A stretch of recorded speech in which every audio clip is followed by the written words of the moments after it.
Well, guess what? It's raining again. And from what I'm told, it's going to be raining on and off for the next few days, which is actually good news because that means we can continue experimenting with the modified lawnmower engine. Now, if you haven't seen the previous video, I definitely recommend watching it, but here's a quick overview of what's going on. This lawnmower engine has been modified with a simple hot bulb ignition system, and what this gizmo does, it allows the engine to run with or without a spark plug, thus making this engine into what is known as a semi-diesel. Now, the words hot bulb and semi-diesel are searchable on the internet, and if this modification confuses you, well, welcome to the club. A lot of folks were amazed and confused by the previous video. So obviously this lawnmower is powered by a low compression engine, and adding the hot bulb lowers the compression even further. And there's no possible way this engine can operate like a true diesel engine, but it can operate like a semi-diesel no problem. Now, a semi-diesel, it's a type of engine from the history books, and they've more or less been extinct for many decades, but they did exist a long time ago. There are still plenty of them still around, and most of the survivors are 2-strokes, but there were a number of 4-stroke semi-diesels. So just to be clear, our hot bulb diesel thingamajig is not a perfect textbook example. Nope, it's a hillbilly recreation that was assembled with $20 worth of parts, and it's what we're calling good enough, and it's just for fun. So here's a quick flashback from the previous video, and as you can see, the spark plug is not connected, yet the engine still runs, although it is a bit noisy. Now, the noise is not a rod knock, and as far as we can tell, it's not doing any damage to the engine. You see, the noise is coming from the combustion chamber, and it's a result of the air-fuel mixture igniting in our makeshift hot bulb. And what's happening is sort of a chaotic chain of events that creates an obnoxious knocking sound. It's the real deal, and as crazy as it seems, it does run. Hopefully that flashback has engaged your morbid curiosity and you'll stick around for the experiments we'll try in round 2. So in the previous video, we got this engine to run on gasoline, diesel fuel, acetone, and 190 proof Everclear. Today, we're going to try vegetable oil, sea foam, denatured alcohol, and since denatured alcohol is hygroscopic, we're going to add water to the alcohol and see how much water this engine will run on before it quits. And if the weather ever clears up, we'll also attempt to cut the lawn with this contraption, so that should be interesting. Alright, let's begin. So after the shenanigans of the previous video, I went ahead and thoroughly cleaned the combustion chamber on this flathead Tecumseh engine. And we were feeling generous and picked up a brand new head gasket. So in theory, the top end of this engine should more or less be back to factory specifications. As you can see, the cylinder head was cleaned up to perfection, and that was so I can inspect for any damage, and I'm glad to say that the head survived the previous episode without any signs of detonation. So this cylinder head is deemed good enough, and we can put it back into service with a new head gasket. Let's take a lookie at the rest of the engine. Now, this is interesting. You know, it's been a while since I fooled with one of these engines, and I was surprised to see that this engine has a steel or a cast iron insert being used to reinforce the valve seats. I don't ever recall seeing something this massive before on a flathead engine. But then again, I never cleaned an older engine as thoroughly as I did this one. Now, if I take this magnet and lay it on the cylinder, it seems to be attracted to the piston rings and nothing else. So obviously the piston is aluminum and the cylinder is also aluminum. You know, I think the cylinder may be coated with something like they do on modern cars with aluminum cylinders, but I'm not 100% certain. Anyway, for the most part, this engine appears to be in good condition. The cylinder is showing signs of wear, and we do have a minor scuff, but I guarantee this isn't going to bother the engine one bit. So the top half of the engine has a clean bill of health, and it's time to put it back together so we can do some experiments. Now later in the video, we'll pull the cylinder head off and examine all the doohickeys again to see if we caused any damage. I'll torque the head bolts to spec off camera. So let's check the compression of this engine without the stack of gizmos that make up our hot bulb ignition system. So in case you're wondering, the carburetor is completely empty of any fuel and the governor is holding the throttle wide open. This is the correct way to do a compression test. Alright, it looks like the compression is 125 psi, and that's a really good number for a lawnmower engine. Very nice. Now let's check the compression again, but this time with the stack. The length of this stack is exactly the same as it was in the previous video. And go!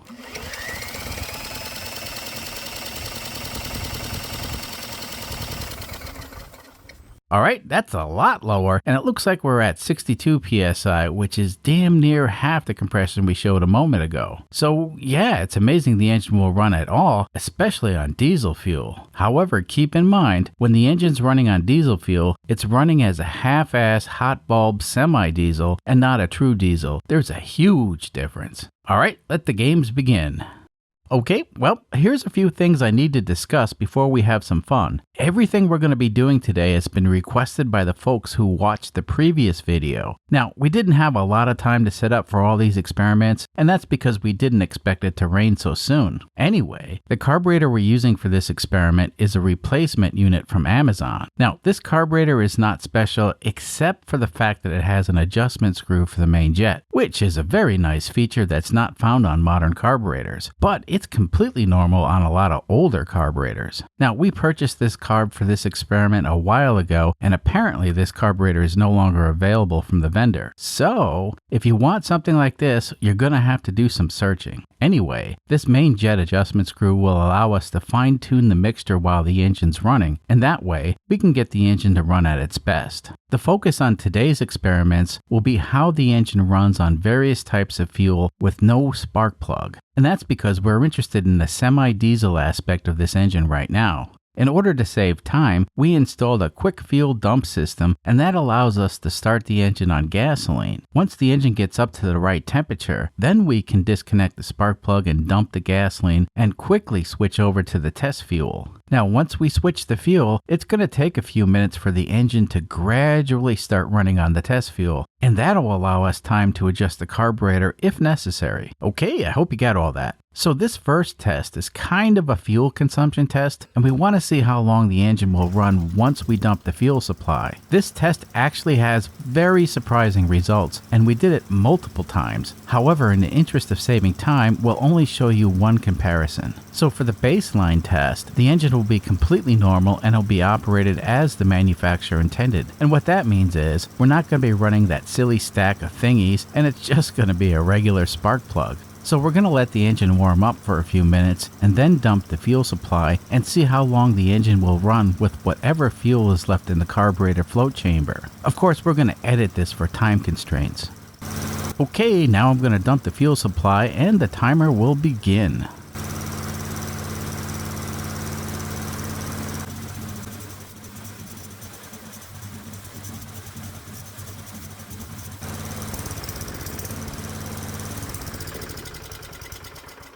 So it looks like the engine will run for about a minute and 14 seconds. Keep in mind, we did this test multiple times and that number was consistent plus or minus 10 seconds. Now we're going to see what the difference is when the engine's running in the semi-diesel mode. In order to do this test, the engine has to be started with the spark plug connected and then warmed up before we can disconnect the spark plug.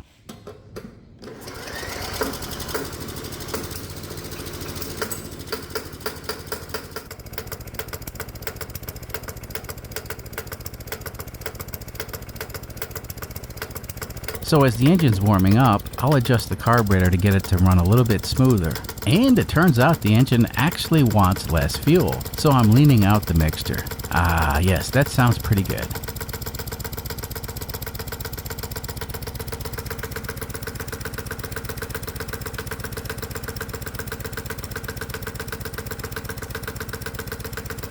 Fast forward a few minutes, and now we can disconnect the spark plug.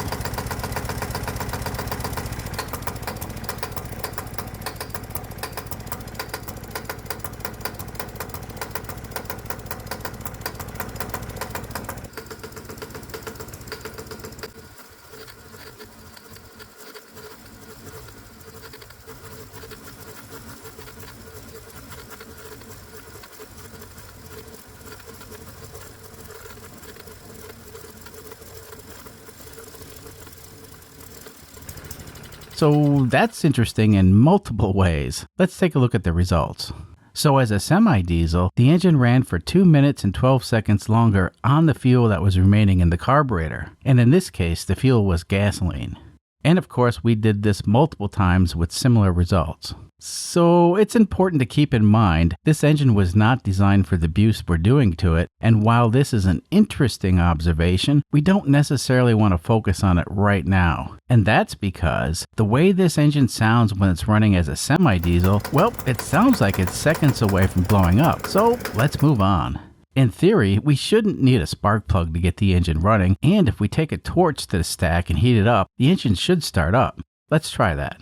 As you can see, the stack has cooled down enough so I can touch it without getting burned. And the thermocouple is indicating the stack is 98 degrees, which is body temperature. And for the metric crowd, we're looking at 37 degrees Celsius. Let's confirm that the engine won't start with the spark plug disconnected.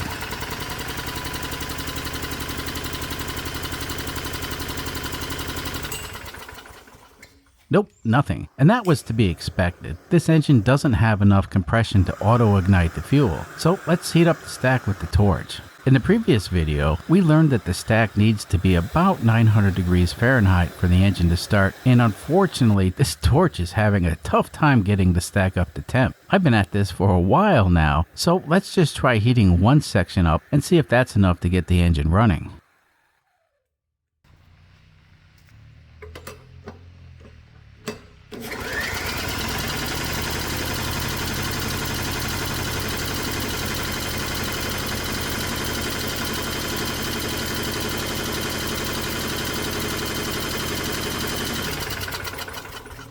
Nope, nothing, not even a pop. I reckon that given enough time heating up the stack with a torch, the engine would start eventually. But that would take longer than 10 minutes, and the spark plug method is definitely a lot faster. Let's connect the spark plug and try again.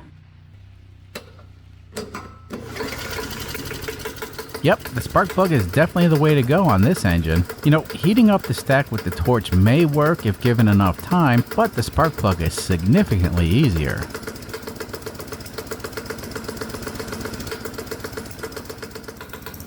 Fast forward about an hour and the engine's running on 100% alcohol, but the spark plug is still connected. You know, the alcohol burns a lot cooler and it's tough to get the stack up to the right temperature, but I think we're ready to disconnect the spark plug.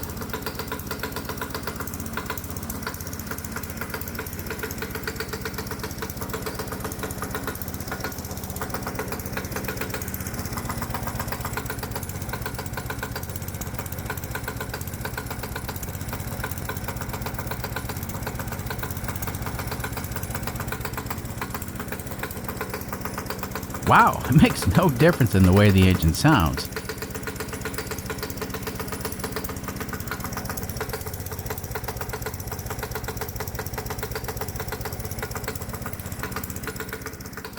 Now the stack is definitely running a lot cooler, and we're at the threshold of it not working with the spark plug disconnected. So with that in mind, let's try running the engine with a mixture of alcohol and water.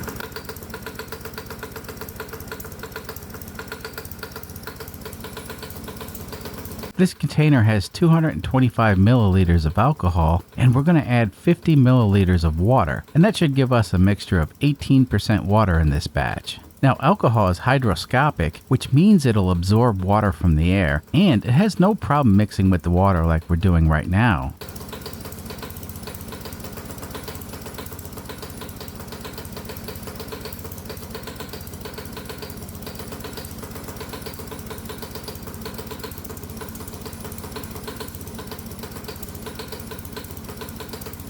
Okay, let's dump the 100% alcohol and replace it with the alcohol water mix, and we'll see how the engine likes that.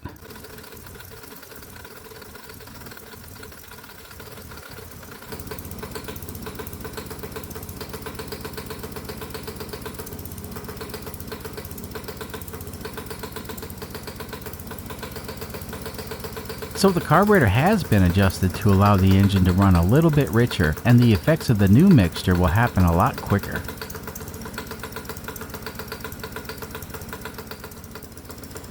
Fast forward a few minutes and the engine is running on the alcohol water mix. It runs, but the stack is getting colder. Now keep in mind the spark plug is still disconnected and the fuel is being ignited by the hot stack.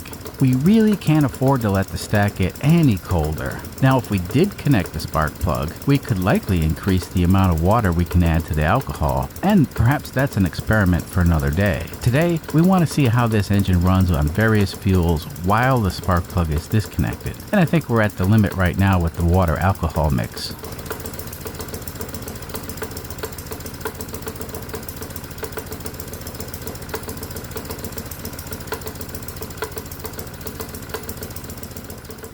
Fast forward a few more hours, and we had to move the experiment outside. For now, the rain has stopped, and for this experiment, we really need to be outside because this one really stinks. So as you can see from the graphics, the engine's running on a 50-50 mix of vegetable oil and gasoline. And of course, the spark plug is disconnected.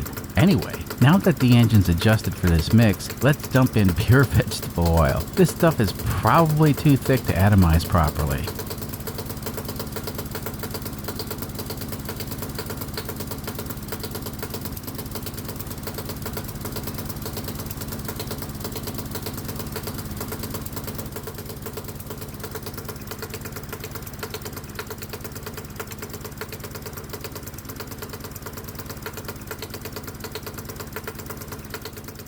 And I think that was way too much. The engine doesn't sound happy.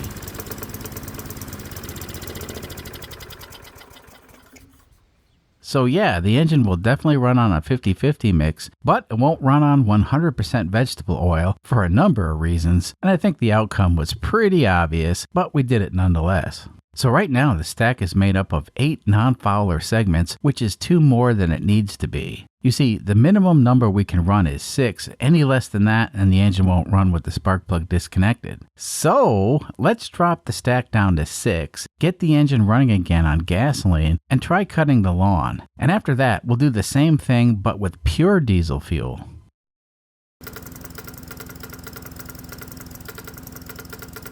Okay, it took a while to clear the carburetor of the vegetable oil and to get the engine running again on gasoline, and as you can see, the spark plug is disconnected. So far, so good. Now I'm going to go ahead and put the original fuel tank back on, and we're going to try to cut the grass.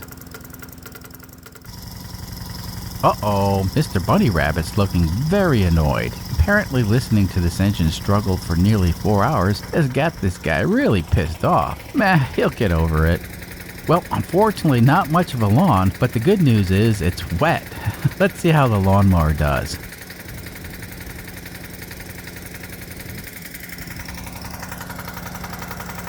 And let's get that spark plug disconnected.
Well, I really wish the grass was a bit taller, but this is the best we can do today. So we've let the engine run for a while, and the fuel tank is just about empty. Now we can dump in pure diesel fuel.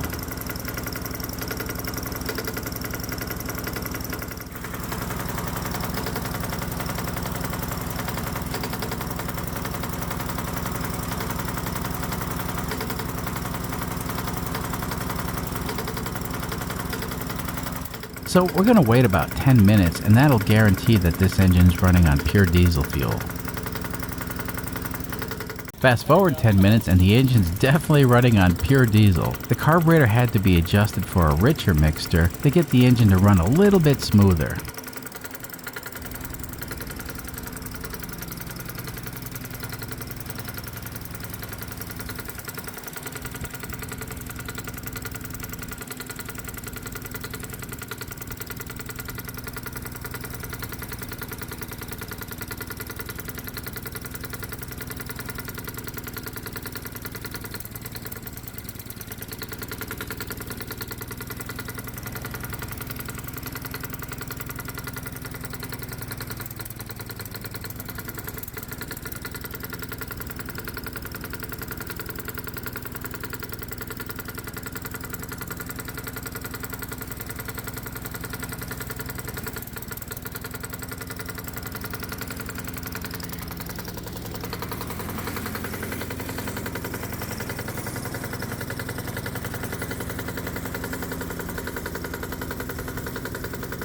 So oddly enough, running on 100% diesel fuel with the spark plug disconnected, this low compression gasoline engine has a tough time with light loads. Now, if that sounded snarky, well, it was supposed to. So judging from the comments I got in the previous video, some people are forgetting that this is a stupid but fun experiment. I think having fun triggers some people, and that's too bad. Now, if you're one of those angry folks that made it this far in the video, thank you very much for sticking around. Now, if you check my video library, I do in fact know a thing or two about diesel engines, and I'm fully aware what makes them run. Alright, let's launch the spark plug and see how far the diesel fuel will propel the plug. Houston, we have a problem.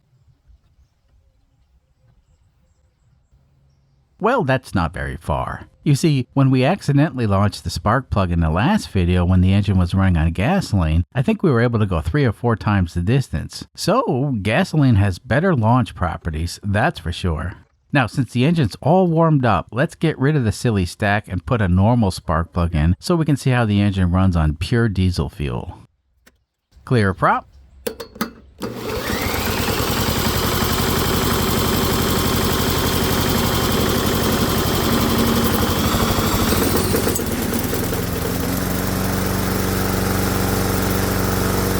Hell yeah, it runs a lot better with the spark plug. So yes, a gasoline engine will run on diesel fuel with a normal spark plug, but the engine has to be hot for it to start. Let's see if the kill switch works. Yep, and it would appear the engine was running on atomized diesel fuel and the spark plug was the only source of ignition. So let's let the engine cool off and then try to do a cold start. Fast forward about an hour and the engine's at ambient temperature. Let's see if it'll start.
Well, it looks like it's going to take a long time to get this engine warmed up so it runs normally. And the best way to get something like this running on diesel fuel is to start it on gasoline first if the engine's cold. Let's take the cylinder head off and see what damage we caused to the combustion chamber.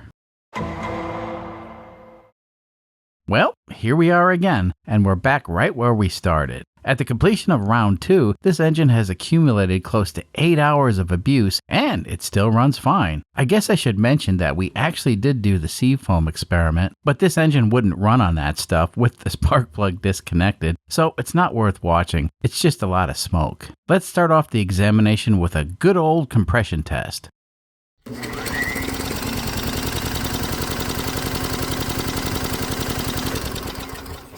And that's not bad. The gauge is reading 125 psi, and that's exactly the same as it was before. So at least we know that the engine's still healthy enough to continue cutting the lawn or more evil experiments. Let's have a look at the stack and the spark plug. So today we started off with a fresh spark plug because I noticed that the old one was leaking between the insulator and the metal shell. And it looks like this new plug is also leaking. Now on the old spark plug, the insulator would actually spin inside the metal shell when the engine was hot. This leaking issue is probably because the spark plug is getting extremely hot, and I'm not going to blame the spark plug manufacturer, but it is an Autolite. And despite all the garbage that we ran through the engine, the spark plug appears to be very clean. So once again, the anti-foulers have done their magic.